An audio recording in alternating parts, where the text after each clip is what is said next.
বাইজিৎ একদিনের ছুটি নিয়ে যখন বাড়িতে চলে গেল,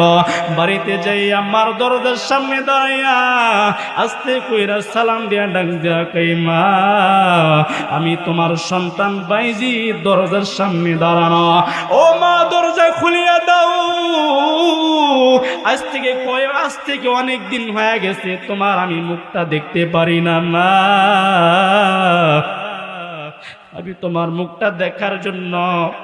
ওস্তাদের কাছ থেকে একদিনের জন্য ছুটি নিয়েছি, মা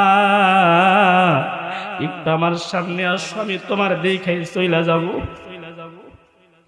বাইজিতের মা ডাক দিয়া কই, না না না, আমার বাইজিৎ আমার কাছে আসতে পারে না, যা যা যা, তুই আমার বাইজিৎ না, আমার বাইজিৎ তো মাথায় পাগড়ি পইরা আসবো, আমার বাইজিৎ তো হাফেজে কোরআন হয়ে আসবো, আমার বাইজিৎ তো আলেম হয়ে আসবো, না না না, আমি গায়রা আলেমের সন্তানের চেহারা আমি দেখতে চাই না, এই বাইজিৎ তুই চইলা যা, তুই আমার সন্তান না। যেই দিন মাথায় পাগড়ি পরবি, যেই দিন হাফেজ সাহেব হবি, যেই দিন আলেম হবি, ওই দিন দরজার সামনে দাঁড়ায়া একবার সালাম দিবি রে বেটা, আমি সাথে সাথে তোর ডাকে সারা দিয়া দরজা খুইলা দিব, কারো জবান বদ্ধ নয়, জোরে জোরে সুবহানাল্লাহ। আরে বন্ধু,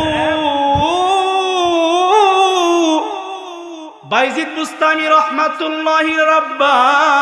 যখন আল্লাহর ডাকে সাড়া দিয়া যখন কবরে চইলা গেল, বাইজিদের মা যখন বাইজিদরে প্রসব করল, এই সন্তানরে অনেক কষ্ট করে বরণ পোষণ করতে লাগলো। বাইজিদ যখন আমার বন্ধু রে বাইজিদ বুস্তামি রহমাতুল্লাহি আলাই যখন 7 থেকে 8 বছর বয়স তার হয়ে গেল, বাইজিদের মা ডাক দিয়া কই, সন্তান আমার, তোমার বাবার দিলের তামান্না, তোমার আব্বার দিলের নিয়ত, তোমার আব্বা আমারে মরার সময় একটা ওসিয়ত কইরা গেছে, তোমারে আলেম বানানোর জন্য তোমার আব্বা ওসিয়ত কইরা গেছে, তোমার আব্বা তোমারে হাফেজে কোরআন বানানোর জন্য ওসিয়ত কইরা গেছে। বাইজিতের মা